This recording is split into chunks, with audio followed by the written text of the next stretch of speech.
His Imperial Majesty Oba Gandhi Afolabi Olaoye Orumogege III, Soun of Ogbomosho land and the paramount ruler of the entire Ogbomosho zone, under whose authority we have Orire local government and environs, that is the place where the abduction took place. Kabiyesi, thank you so very much for joining us on Arise TV.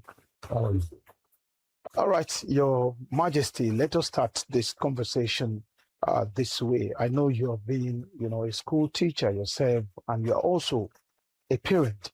And so when the news broke on May the 15th, what were your immediate reactions when you received information that, children who went to school in search of, brighter future for themselves have not returned to their parent since May 15th? What are your, how did you take the news and what were your immediate reactions? Like you said, I was a high school teacher, which most people don't know, from 1983 to 1988. I was a high school teacher in Ibadan. And of course, when this kind of things happen, the immediate thing now is, as a king in the area, in the land, you are the one you are first troubled. And your natural instinct is, so what can we do? What can be done? I was outside the country when this happened. Because I couldn't come immediately because I was doing medicals. But of course, I was always on the phone trying to get an update of what was going on. And speaking to, with actual fact, in this place, I had a meeting with the KBCs and ballers and others in the zone. Called an immediate meeting on what should we do with what has happened. And so it's of disbelief because at times it seems far away from us. We've always heard about abductions and all of those things. But this one now comes home to you. And it's really the major one that is happening in the Southwest. And so a lot of attention has come on us as a people and as a town. And we're all seeking solutions to what has happened, which we have limited solutions to. Before that particular incident, you said you were not around when the incident happened. But I know that long before the incident happened, maybe from report or from what you personally observed, were there any signs of security lapses, either within that community or around that community that you think could warrant the May 15th development? If I've said that we've not heard about this going to, that it might happen, because we are 30 minutes to Ilorin. And of course, we were hearing what was going on in Kwara of adoption and of some villages being attacked by bandits. And so we felt that sooner or later it might happen.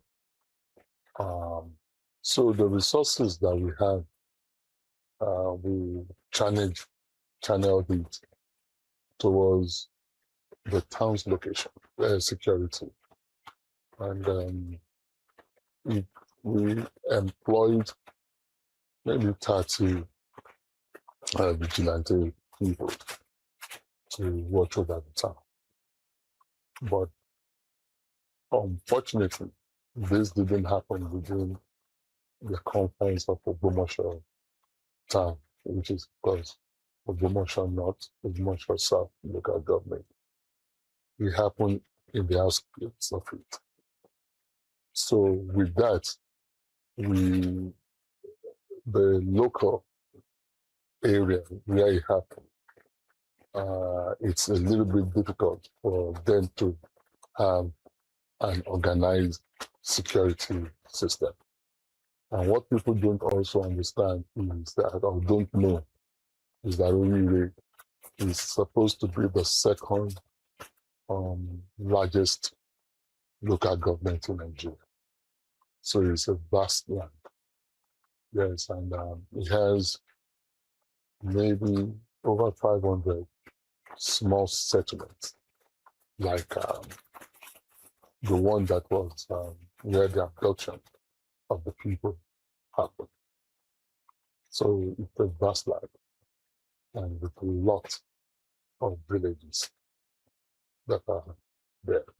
So it becomes a little bit difficult to man that vast. And don't forget, it's the second largest local government, not only in Nigeria State, but in Nigeria. So that says a lot. You know, there's a lot of bushes, forests, and it's a very arable land. So we have cows grazing. It's a lot of farmland. And because I said it's an arable land, so there's a lot of farming going on in the area. So it's just vast for anybody. So many years before now, there have been an advocacy that traditional rulers, community leaders should be given specific constitutional roles, especially in the area of community security and community coordination. In what way do you think this Owerri development has added to that particular clamor? You think the time for that constitutional role, the pronouncement of that constitutional role, do you think the time has come, or we should wait any further for it? Yeah, yes, amongst the many constitutional roles that I believe that monarchs can have, of course, it's security, because they know the terrain of where they live. They are the closest to the people. And if given a role like that, I believe that monarchs will do it very well.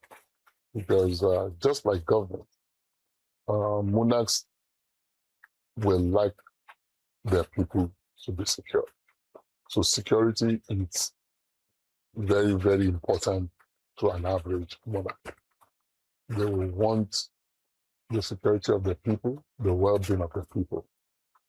And we have also tried within our town to be security conscious. In actual fact, it's interesting that the security summit was set up for April, and for us to make people in Ogbomosho and its environment to be security conscious. Unfortunately, we had moved it to June, you understand, before all of this happened. So I believe that the monarchs should have a role with the security of their people. And I believe also that they are the closest to the people. And so they know the terrain, they know the things that are happening in them and their domain. And of course, when they see unusual activities, they're the ones who can know. What efforts do you think the federal and the state government are making in ensuring that these children are united with their parents? Yes, of course, if you go on social media, you see a lot of things. But one thing that people should understand is that these bandits slaughtered on live video one of the teachers. This is something we have not experienced before. It's what we saw with another group outside the country. So that tells us the people we are dealing with, for the teachers to be slaughtered like that. And you have children who have been adopted. And we have, of course, teachers, people's mothers, people's fathers, people's children there. Because the instinct of a lot of people, which of us are being inundated, is that since they know where they are, why they don't go there? But this is what I want to have me say downstairs, is what I say to the people. With that message they have sent, if they could kill a person on such an anonymous way like that, then we should know the kind of people we are dealing with. That if the military goes after them, or the police or whoever goes after them, they will surely kill as many people that have been abducted. And then there will be an uproar with the people that, oh, they should have done something better. And there are people, while I was abroad and I was being briefed, some of our vigilantes and some of the people, I'm not so sure whether soldiers were there or policemen, when they got close to them, they detonated bomb or whatever they call it, IED and all of those things. And some people were wounded. You understand? Some of the vigilante people that we even had to go and visit them and give them money. And so it tells us that if they can do that, nearly 10 people are wounded. You understand? If they could detonate a bomb, you understand? And we have children that are there, you understand? And people's parents, people's husband, people's wife that are in that place. The collateral damage will not be too much.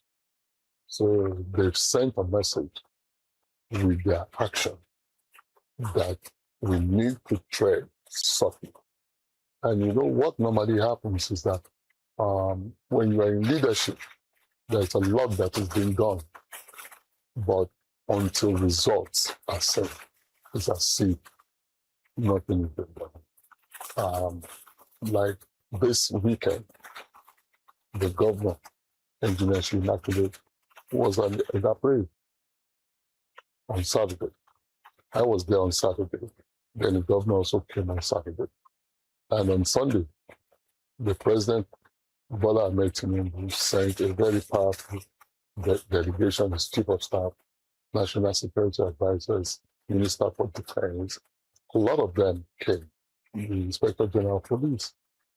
And I remember the NSA said something that this is something that has kept the president away. You know, once somebody is in leadership and you are leading people, whatever happens, their pain becomes your pain. Their troubles become your trouble. And I do not feel that our governor, our president are insensitive to all that is going on. But I understand people's anxiety. You understand? And we are all anxious. We have been troubled. All right, Kabiyesi, today across major cities in Yoruba land, Abeokuta, Ibadan, Lagos, even here in Ogbomosho land, teachers, parents, and concerned citizens have thronged the streets, and their request is one thing, and their demand is unified, and that is that the government should ensure that these children and their teachers were rescued as soon as possible and reunited with their families. Many even argue that the government has taken too much time in acting on this particular development. They accuse the government of being insensitive to the plight of these victims. What effort do you think the federal and the state government are making so far to ensure that these children do not continue to stay in this thick forest without any help coming their way? This is a one-off thing that happens. It's not something that continuously happens. And what we will try to do, working with the government, is to make sure that security is beefed up in all our schools, in terms of patrol, in terms of police and security operatives presence in a lot of our schools. And I believe that Mr. President also have said that they are going to have 1,000 forest guards, which will not only man forests, they will man different schools. They will be manning and overseeing school security. Because the whole idea of the forest guard is for security of the town and security of schools and wherever they're needed. So it's for the parents to know that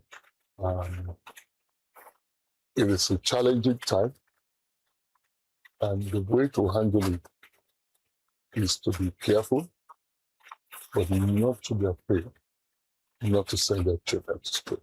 Because now what they wanted to achieve, they will have achieved it. And so what we try to do is that the parents try as much as possible to be strong and have faith in the government and believe that they will do the best for them. And I believe that down the line, monarchs will also be given the necessary funding that is needed for community policing, vigilante groups to help in their community.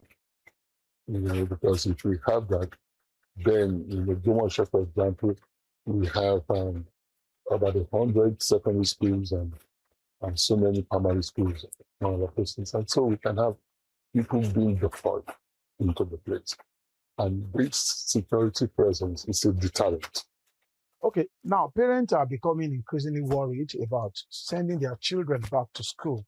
They are not too sure what will happen to their children. As we speak now, all the schools in Oyo State are under lock and key. And even after they are reopened, chances are that many parents will be reluctant in sending their children back to school. What message do you have for these parents, Your Majesty? Unfortunately, this has a negative impact on us as a town. And every town that has had incursions of bandits. And there is, because banditry sends fear to people. We have set up a security committee 3 years ago, which includes retired policemen, retired military men. And we've been working on it, and soldiers, and it's of course headed by a retired Real Admiral with AIGs. We are members of the committee, and we are putting together a major plan. And like I said earlier on, there's a plan to have a security summit, and the whole idea is to create number one, security consciousness, and come up with ideas of how we can make our town more secure. And the security committee has been acting even before I became the king and I set up the committee. We have what we call OCC.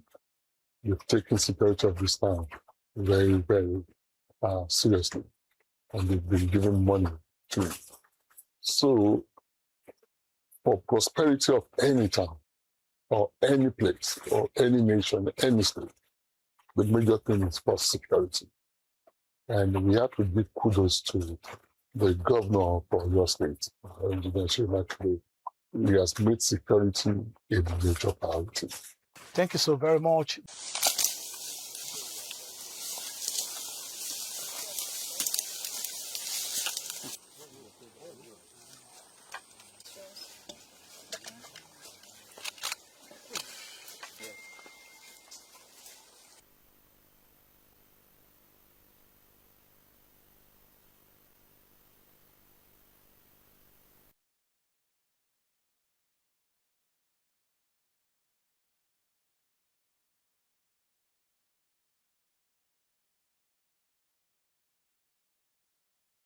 No say me before na cow I dey control.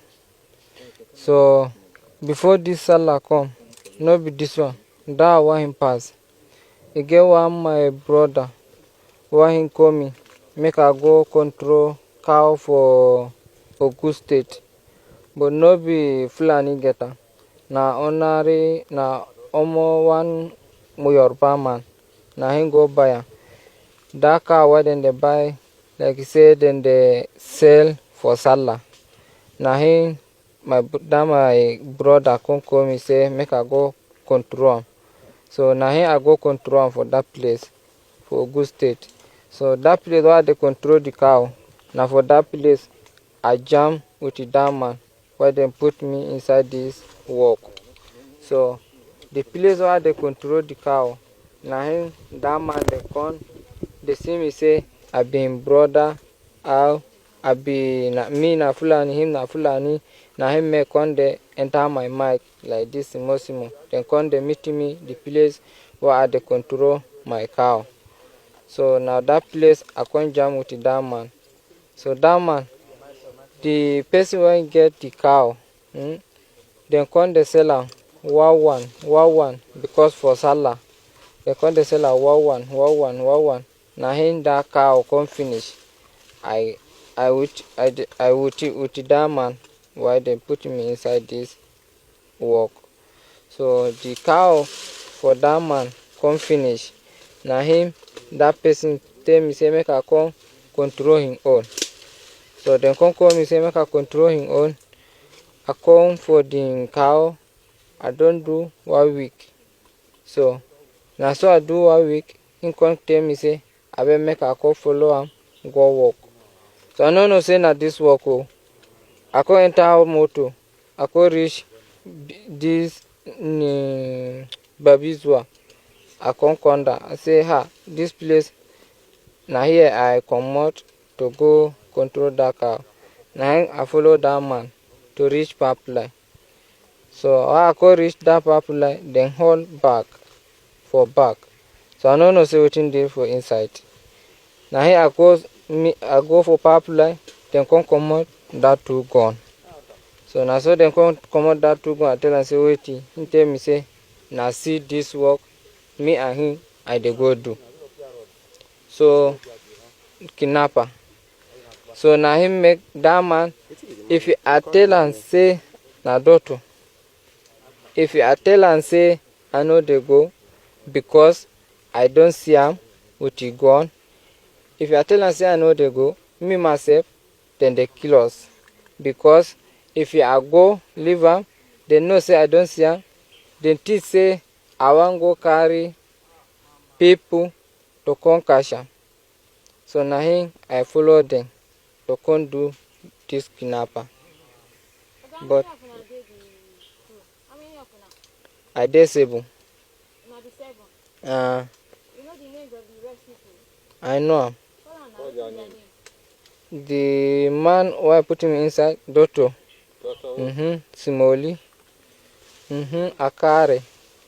Yellow. Nah. Nah. Continue. I don't finish what you know. Nah, the Tiwa, I know. You know all of them. The 7 of them. Call their names. Nah, all of them are called na black. Doctor. Simoli. Akare. Yellow. Blacky. And me. Wetin make una kill that woman? So this woman, because why he kill her, the time why they kill her, me and Blacky, I don't beg and say, wetin you want to kill this woman? You go cash am to collect the money. So why you can't dey kill her? Make una leave her. No be to say na borrow you can't give her. He tell me say yes. So why they can't dey kill her? Make una leave her, make them bring the money why you take. Now he can't tell me say me myself, me and that person, if you are not close my mouth, make I no do this thing. Make I no do this thing. Oh. This work why he come out. Make I no put my mind to to hear anything if they want kill. I tell am say abeg make una no kill am o. Dem come dey tell me say wetin concern me if he ain't kill am. Me must say make I close your mouth.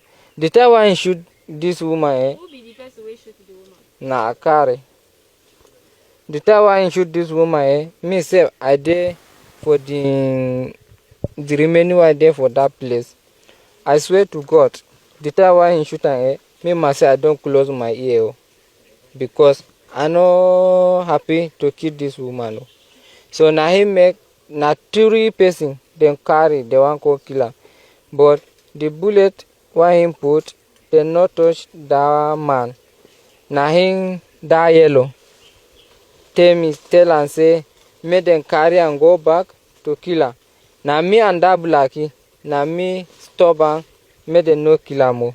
So na him tell me say anyhow I be they wan kill that boy. I tell am say Say wey una go kidnap this woman for im house. Who give una the information say na that house? nobody wan give me information. That blackie na him know that place, the village for that house. Na him know am. Na him carry me to go that place. No anybody want information for that one. No. So na him make that that yellow. I tell am say him tell me say anyhow I be they want kill that boy. Where you for learn how to shoot gun before? Me. Mm. I know about shoot gun, no, but I no know how But I they dey give you gun. but they no back give me gun. You just I no hold am. Na for back. I follow them. The wound Me? wey dey your body, how you take get am? Which one? wound The plenty for your body. gunshot wey dey your body. That one na me and doctor and they for front. The time why I want go house. The man at the bar in the blackie why him hold that remaining gun for back. Me and follow doctor for back. The time why I go house. Na him that vigilante, then come sleep, then come shoot. Before they shoot, na him me, then come shoot me. That doctor na him come go. Na him come, I come bend down. So na him doctor come do, I use the hand, come push me like this.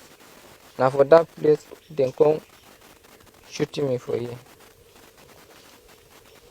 So what be your name? My name na Haruna Musa. This unfortunate incident started on the 9th of May 2026, and the command received the reports on the 10th of May. Immediately we swung into action. The Commissioner of Police personally deployed the Violence Crime Response Unit led by CSP Osage and good luck CSP Osage God's power. And upon commencing investigation, we had a success on the 19th of May, where the operatives of the command laid ambush in the forest, and about 4 of the kidnappers were sighted, and they engaged in a gun duel where we successfully opened fire on them, and some of them escaped with gunshot injury. And ever since then, we have been on their trail, and subsequently, we had another breakthrough, a major breakthrough, where we have the suspects, the kidnap suspect in custody, a 24-year-old Haruna, who is in our custody right now and has confessed to these crimes. He has confessed to being part of the kidnapping syndicate, whom have been terrorizing Benin-Lagos Express and Benin-Akure Expressway. He has also led us to this point where we are about to recover the remains of some of the victims whom they held in captivity, even after collecting ransom payment. Effort is on top gear, and we are confident that in less than no time, the Violent Crime Response Unit will round up the remaining or the rest of these kidnapping syndicates. It happened on the 9th of May. On the 10th. On the 9th, in the evening. On the 9th of May, they carried us to my mom's house. Me, my mom, and my assistants that normally help me three of us, they carried us straight away in the bush. We trekked and trekked all night. From there, we entered power line. We were just walking and walking all night. In the afternoon, they will keep us to rest during the daytime. Night, we'll trek and trek and trek until we entered the forest. We entered the forest. It was me and my family at first. Before we know, they started adding people to us. At first, they brought 4 girls from one family. Then the next night, they brought other 2 families. So we are now 4 families. So that 4 families, they pushed us through the bush again. We stayed 6 different places in this bush. So at first, they were calling our family for ransom. They started from 200 million. They would touch us and touch us. Whenever our family said the money is low, they would touch us and touch us. They would beat us until we get to this particular place. This place, we stayed 2 days here. We stayed 2 days here. So on the 15th of May, that particular day, during daytime like this, we will just be here. So fortunate, they called my mom. They asked her, Mama, what's your age? My mom said 66 years old. They asked one other lady, what's your age? The lady said 45. That's what they just did. They didn't ask more than that. When they asked, I was thinking maybe they want to stop beating them. Maybe that's why they just asked, because they are elders. I didn't know they had planned in the evening. So in the evening of it, that's where we normally sit down. That place, they just moved the 2 of them, plus one other boy, 15 years old. They moved the 3 of them further a little. We were seeing them.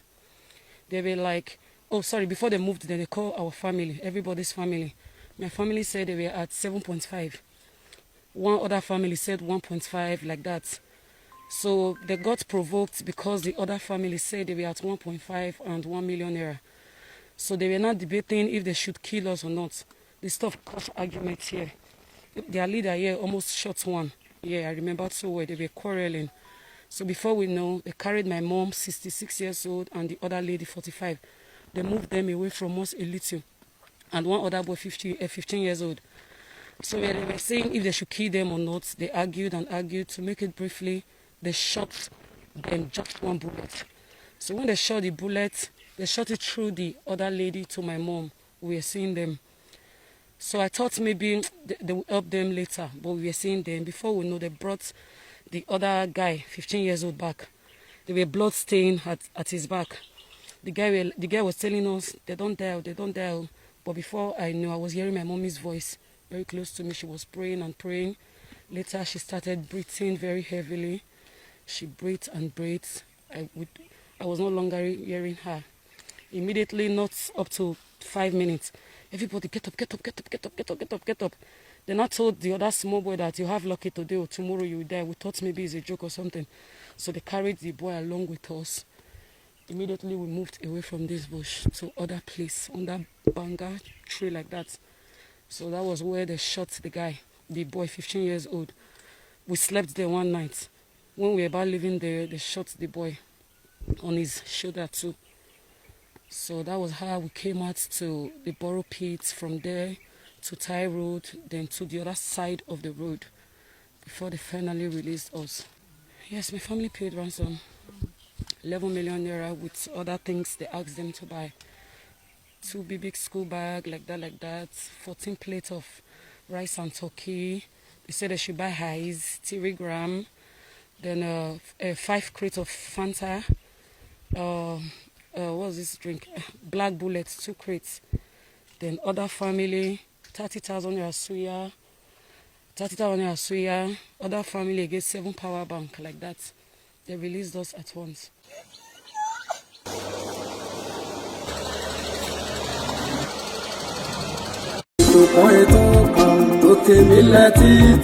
Ètò olómi ọgbọ́n ni ọmọ òye nìkan o.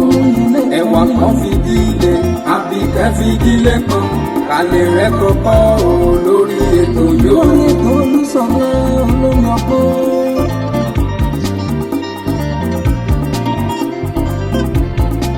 Ọmọlé ìwé o, ẹ fara yín balẹ̀. Kẹ̀lẹ́ rẹ̀ kọ́kọ́ o lórí ètò yóò. Àtẹ̀yìn àgbàlagbà. ẹ jẹ́ ká jọ máa gbọ́ ètò Olúṣọlá ní olómi ọgbọ́n o. olómi ọgbọ́n ní tó mú ilé ẹ̀kọ́ mi. ètò kan tó ti mílẹ̀ títí ètò olómi ọgbọ́n ní ọmọ òye lẹ́kàn o. ẹwà kan fìdílé àbíkẹ́ fìdílé kan alẹ́ rẹ̀ kọ́kọ́ o lórí ètò yóò. alẹ́ rẹ̀ kọ́kọ́ rẹpẹtẹ o lómi jàmbó rẹpẹ.